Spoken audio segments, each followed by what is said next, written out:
Amen.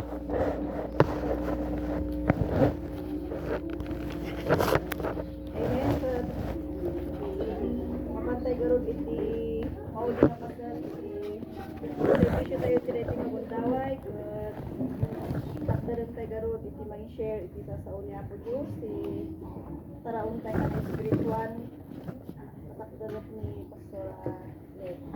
Amen.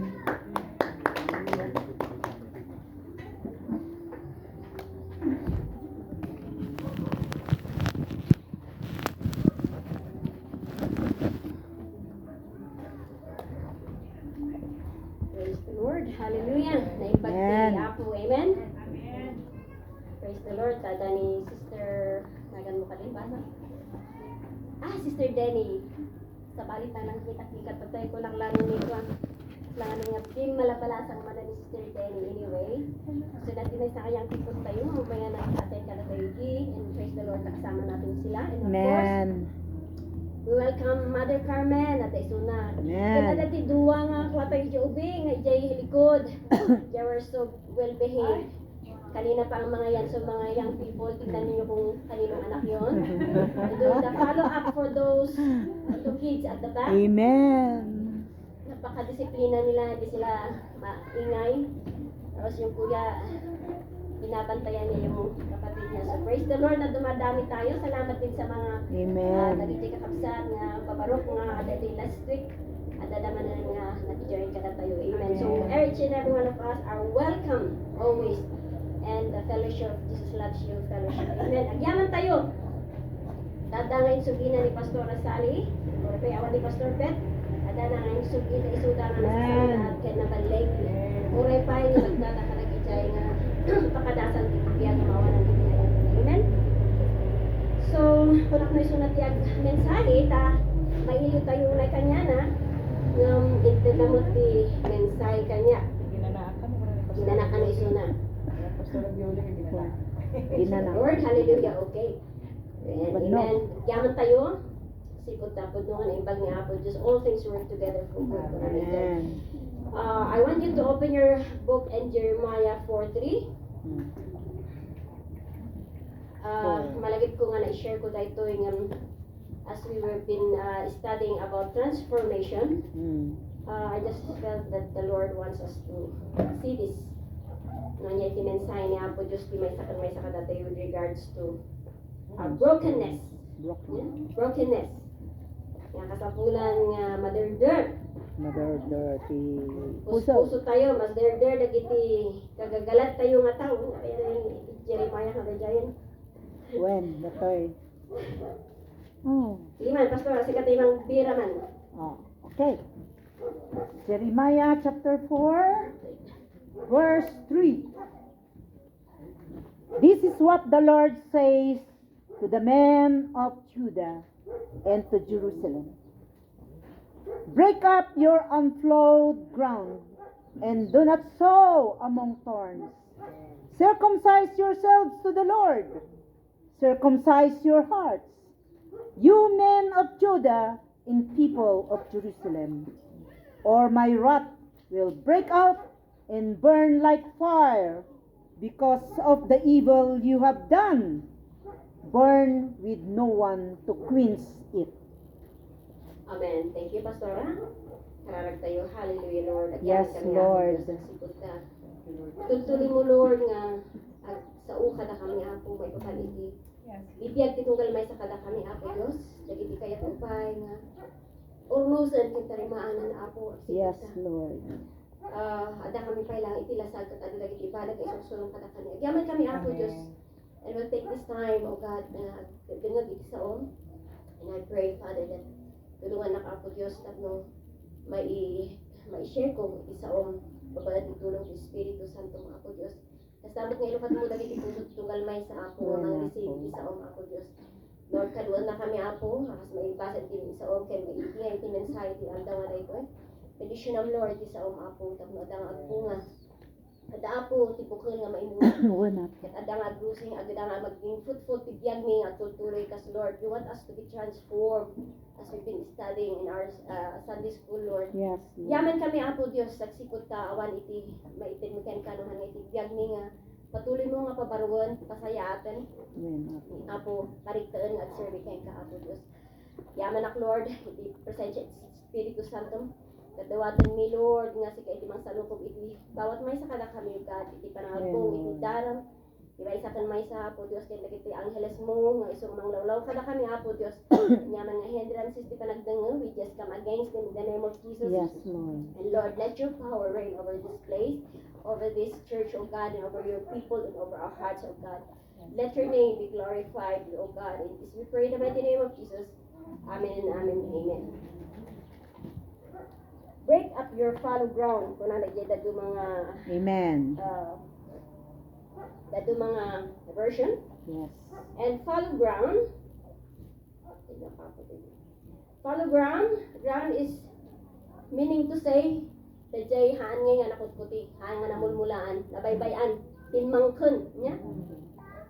Tinmangkon da ito'y, haan nga agi-produce iti, dagiti, produce nga bunga, when no, kasla ko matipagay, when no wheat, ta iso ti mula da idi, nya? Haan nga nakultivate, so what do we expect when the ground is fallow? It is uncultivated. Haan nga naluknang daytan na timangken nya. So this is a message nga isu nga ited ni Apo Dios it kini propeta Jeremiah kalagit ni Israelites. Kasi nakita ni Apo Dios iti kinadakas dagiti Israelites. Nya. Umanyan tisip nget kadakwada ag sipot na baybayan dati panagserbida kini Apo Dios. Nakakaintindi po ba tayo lahat dito ng Ilocano? Meron pong kasama natin dito na nakakaintindi ng ano? Tagalog ay ng Ilocano? Si Denny. Praise the Lord. Hallelujah. So nga natin yung mensahe na kini Jeremiah para kay dagit Israelites. And I do believe that para kada tayo magiging dama kasasaad tayo. Because we always deal with these broken things in our life. Amen?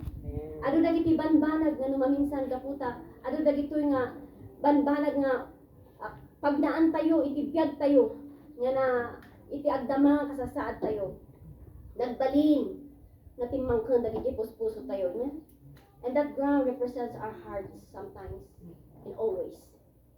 And God wants us to break the fallow ground of our hearts. Kaya't ni Apo Diyos kunanay jay, for thus saith the Lord, the men of Judah and Jerusalem, break up your fallow ground and sow not among thorns. Jeremiah 14.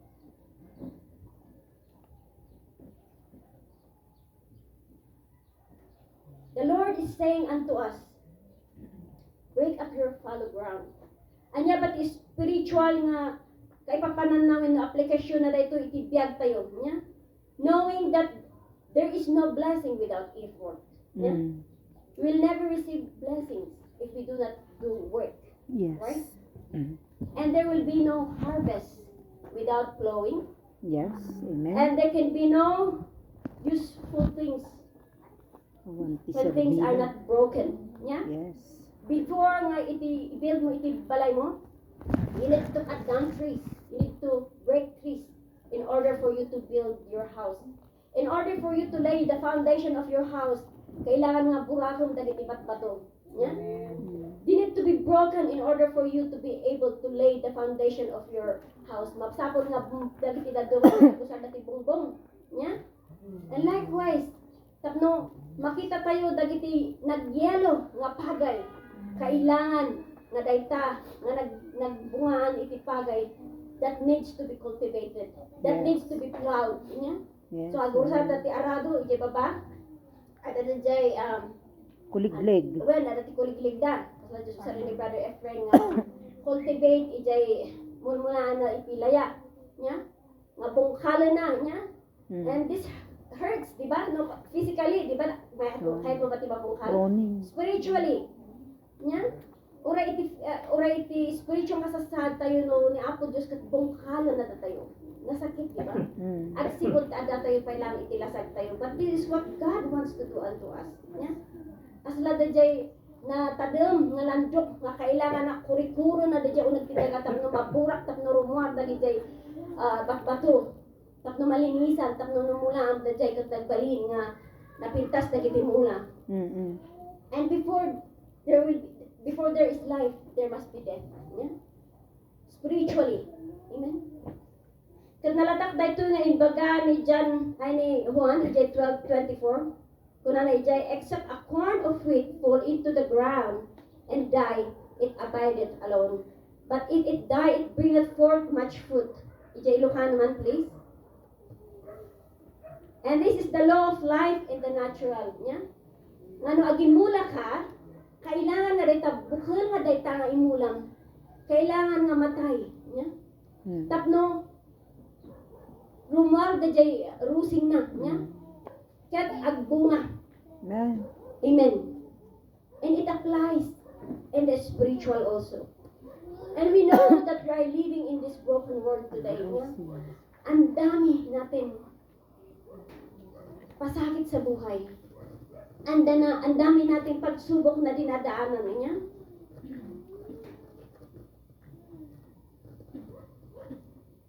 Makita natin ang mga nation, they are being broken because of wars.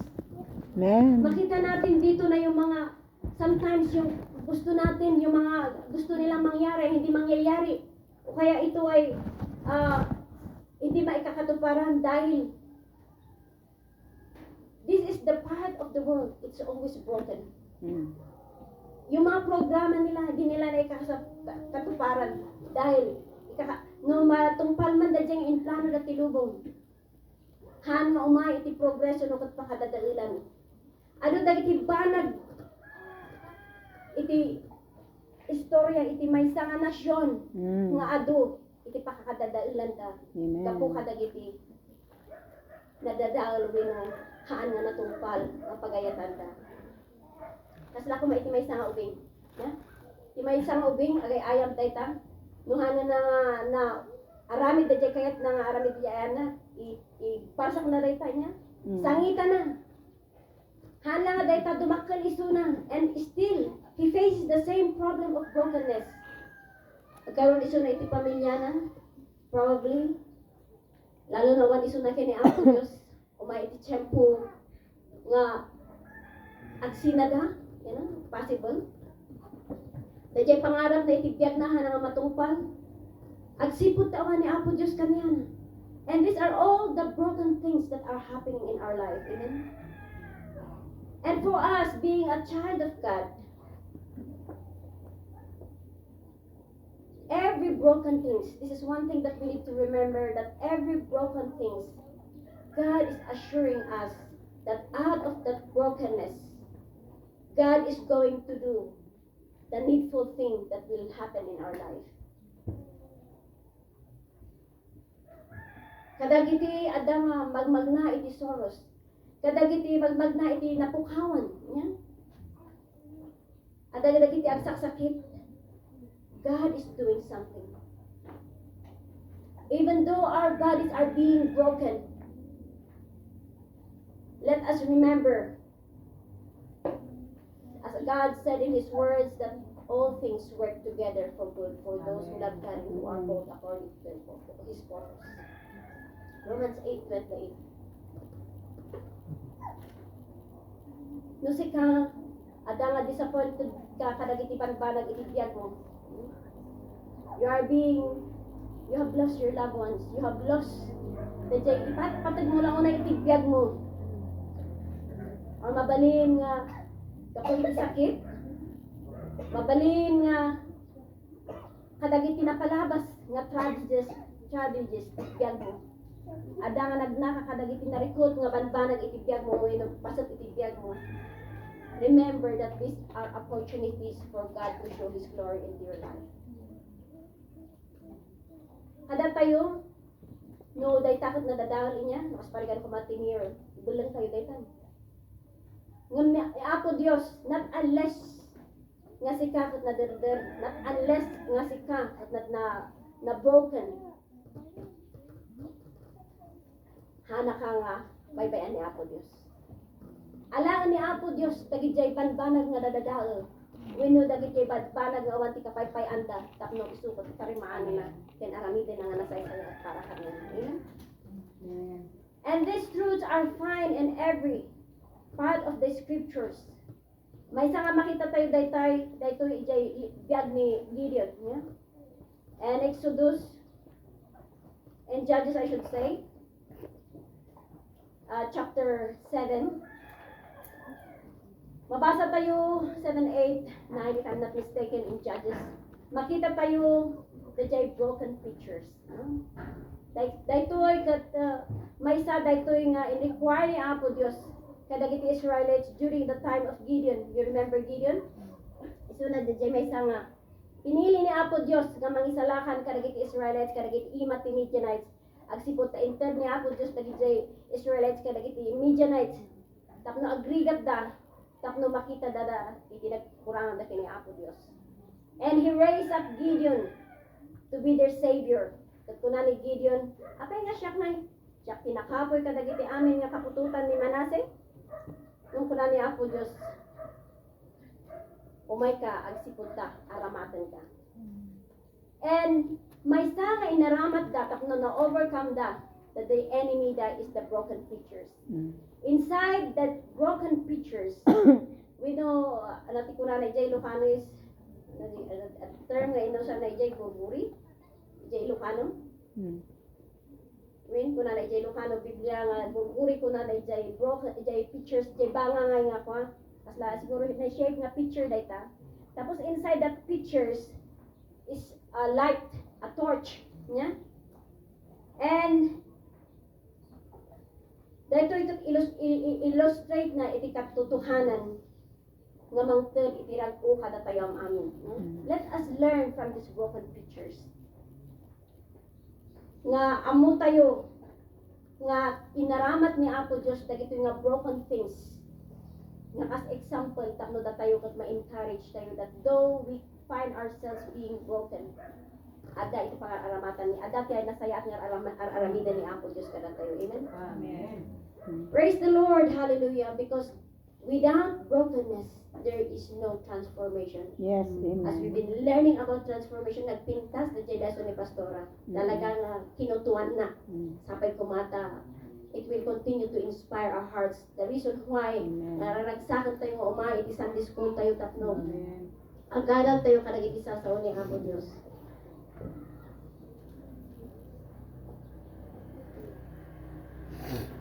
As ituloy ko, when the people of God cried out to God and raised up ni Apo Diyos ni Gideon, tapno isu, yaw na dagitoy nga Israelites iti imat ti Midianites.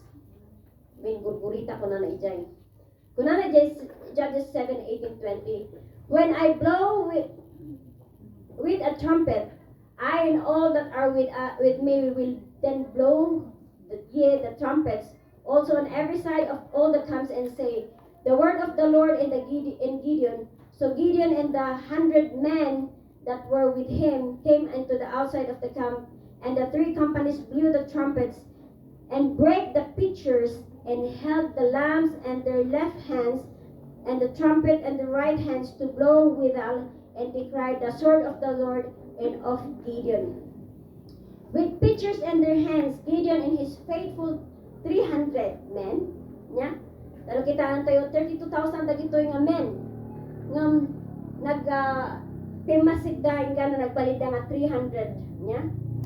Agsipot ta sinubok ni Apo Dios dagijay men nga dajay nga sumarangat, nya. Hana kayat dagiti giagin, hana kayat dagiti agkahapoy. Kayat na dagiti nagna iti padas kapadasan nagnang adanga natibkerda, nya. So this 32,000 men, nagbalinda nga 300 men were fit to be faithful. Nga iso nga makilaban kini Gideon. At sipot ta ni Apo Diyos adda kadakwada. Amen? We do not need the strength of men to fight. We just need God to fight. Amen? And then, makita tayo nga kunana dito with this Gideon surrounded the camp of the enemy at night, and their hands they held trumpets and pitchers, each with they had concealed blazing torches. At a command and signal from their captain, kini Gideon, the men were to break the earthen pitchers and thus lift the light, shine forth in the darkness. Then blowing the trumpets, they were given the enemy impression. Instead of 300 men, there were 300 companies of men that had surrounded them.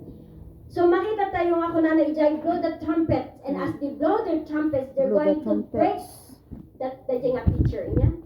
That nga earthen vessel. And that earthen vessel represent us. Mhm. Yeah. They need to abide in the rules of God. As they blow their trumpet, they're going to break that pictures, and that in order for the light to shine. Yeah. As they blow their trumpets, dagiti kaaway da, ipangkita da siguro ka 32,000 men, dagito nga kalaban da ng 300 kaya nga tao. Yeah? Because it's the way of Binulag God da. fighting for those Israelites. Tinangkis na ida. Yeah? Let us see what is this picture represents. Amen. This picture were earthen vessels, and hidden in them were flaming torches of light. We have been saved, that tayo nga ng awat kini Apo Diyos, that is the earthen vessel, Mm. to whom the Lord has His life within. The Spirit of God, the Holy Spirit lives in within us. Yes. It Amen. representar na dayjay torch nga dayjay unag iti earthen jar or earthen pitchers. Hmm? We knowing that God with Him nothing is impossible. We can do all things through Christ who strengthens us. Yes. Amen. The fire and the torch speak of the spirit of power and victory. Amen. Again and again, the Holy Spirit, the only source of power and the light in the Christian life. Mm. Do you know that even you have that physical body of yours, that fleshly body of yours. Mm. Amo tayo nga Espiritu Santo aday ulag tayo. Amen. And we need the power of the Holy Spirit for us to shine our lights. Yes. Amen. And we can only do this if this flesh be broken. Yeah? We deny it. We deny its lust. We deny its cravings. Nga adda nga transform tayo nga kas kuna di hadang tayo niya. Mm. The fire is the biblical symbol of the Holy Spirit. And remember that this light, this fire is in this earthen vessel. Praise the Lord. Amen. Agsipod tayo ka rin ni Apo Diyos nga kung nara ijay, if I were not so, if hanak ka pumanaw, the comforter na will not come. Nang pumanawak tak nung umay, Well, iti, amen. mangiluwa. Mangisuro kada kayo kadagiti iso, amin nga kinapod nung. Amen. Isuhan tayo nga ibaga nga masikapan ta tayo. Mm. No ada nga makipagpag na tayo iti silaw ti Espiritu Santo iti biyan tayo. The earthen vessel was the symbol of the human body of ours. Even in the wedding of Canaan, amo tayo nga dagiti jars nga naglaon iti baro nga wine nga in cabinet. Dagiti men nga in-order ni Apo Jesus nga mangkabil iti new wine. They were earthen vessels. We are chosen, even though tayo kat narami titapok at na pinili na tayo ni Apo Diyos tapno ti gloria na adang may parangaran. Nung maaramid lang daytoy no itipyag tayo kat maitultuloy nga maderder ken maburak dagiti aramid tayo hanga nasaya. Tapno mapabaro ken mapasay-saya at dagiti panagserbi kay kini Apo Diyos. Amen. Amen. Datayo ti earthen vessel nga pinili ni Apo Diyos nga intalok na dagiti sa una nga ma-fulfill. Kaya nga nasaya at nga panunutan nga even though adda tayo iti indadagaan nga bagi still pinili na tayo ni Apo Diyos tapno ag-manifest iti ayat na ag-manifest iti biyag na iti biyag itong galmay sa kada tayo.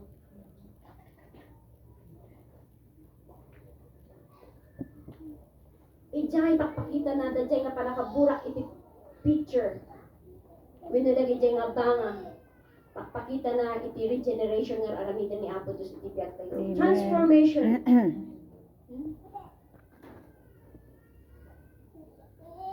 Makita tayo iti na isang sangayan nga panagtrabaho panaggunay ni Apo Diyos iti biyag itong galmay sa kada tayo babaag ti panakabalay ti Espiritu Santo.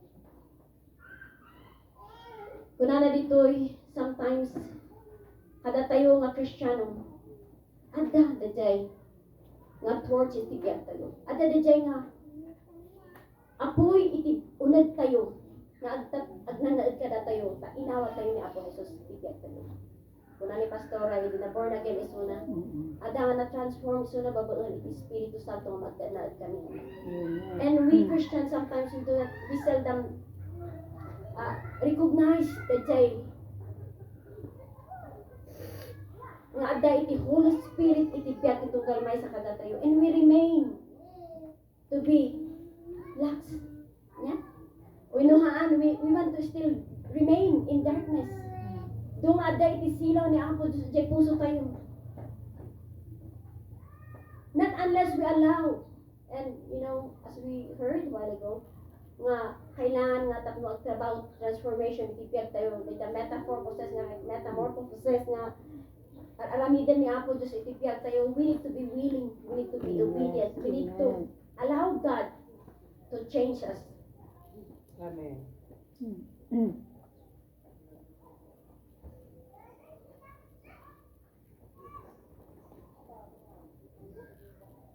And God is doing that even just like in the time of Gideon.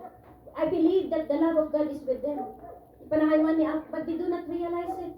Not unless nga they abide, ijay ko na ni Apo Diyos nga you break those pictures and let your light shine, and that you will have that victory. Nga gabagbagaan, iti panakabalin ni Apo Diyos, panakabalin ti Espiritu Santo, agdangan akong kerda dadagijay kalaban da. Yeah? Nagkaroon di confusion, and God was able to make them victorious and the war with the Midianites. We need to be broken. Minsan, adalag iti banag, iti piyak tayo, nga katarigagayan tayo. And it brings us brokenness, ang sikultahan nga natupal na jay when you know, somebody hurt us, or somebody, ano dagiti banag, basta dagiti banag nga mabalin nga, mang pasinaay ken ka, when mang upay ken ka, when mang break iti puso niya. And the only things we need to do is to allow God to break us and bring us the beauty yung kayat ni Apo Diyos kay Eruar iti dadjay nga brokenness nga kasasaad mo, when dadjay nga pangyayari iti biyag mo niya.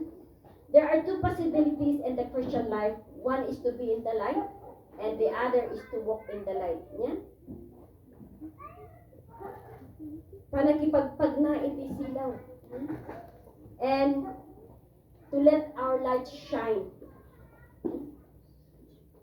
And that shining our light, we can enjoy the abundance that God has promised us. Ako na ijay. Agkaroon tayo itirag-o, and you will have it abundantly. In this world, you will have tribulation for nanan. But be in good cheer, because I have overcome the world. Kadagiti amin nga namati kini Apo Diyos adda nga ited na iti baleg iti biag itong galmay sa kadatayo as we walk in the light niya. As we let our light shine. Yeah? And there we can see the abundant life that God has promised to every one of us. There is a carnal Christian and there is a spiritual Christian. Malagit tayo na dyan, may isang na tinapik ni Pastora, that this transformation will bring from carnality, will bring us to spirituality. Yes, yes. And we have also read in the 4th chapter of John, the water of life is springing from, yeah? Iti may isang tao nga namati ka ni Apo Jesus. Nga out of the life of that believer flows the living water. Mairano dagiti daddumangan mo lang ang puhunan, because you know the love of God, the Shekinah, glory of God, adang agranan niya ka.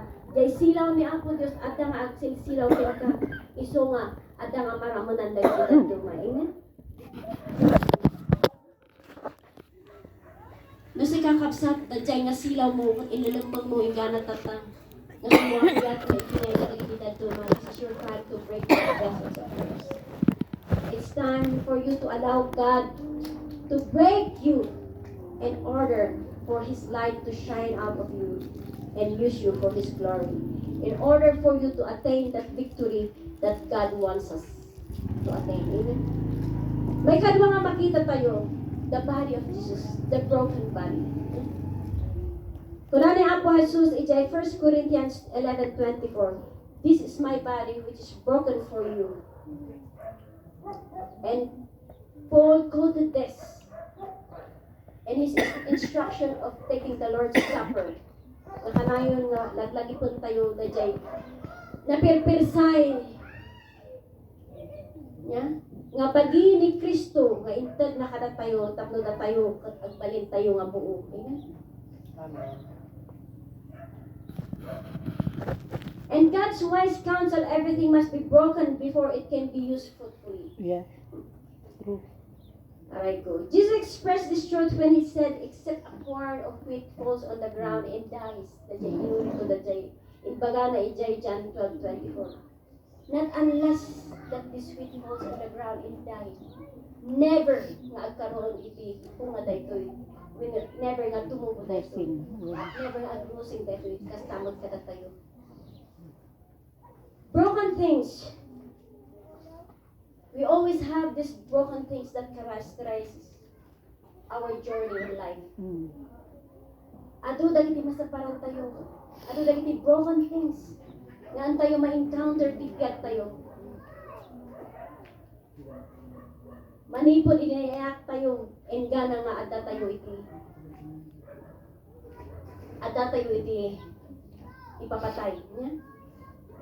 I remember the day kung ano yung pastora nga nakita na luwas ano nga siminat ni karangwa da jay manuga ay katugangan na nasakit ko na. So, you know, even in death there is brokenness. Kadagitihaan pa nga in mighty panampati kini Apo Dios. But praise the Lord and sipod that even in our deathbed God can minister unto us. Yes, We can amen. still receive our salvation. No adda nga awaton tayo ni Apo Jesus itibiyag tayo. Amen.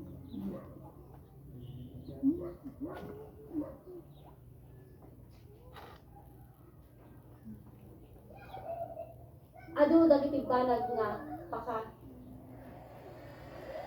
riribukan dagiti puso tayo, itibiyag tayo. But let us remember iti panakaperpersay iti bagi ni Kristo nga maipaay kada tayo tapno tayo tagpalit tayo. Ami nga parang dituro lubo as I have said are broken things. Yes, amen. There is a broken heart of a mother crying. Yes, hallelujah. Para iti anak na Mm. kasi po tati kayat na.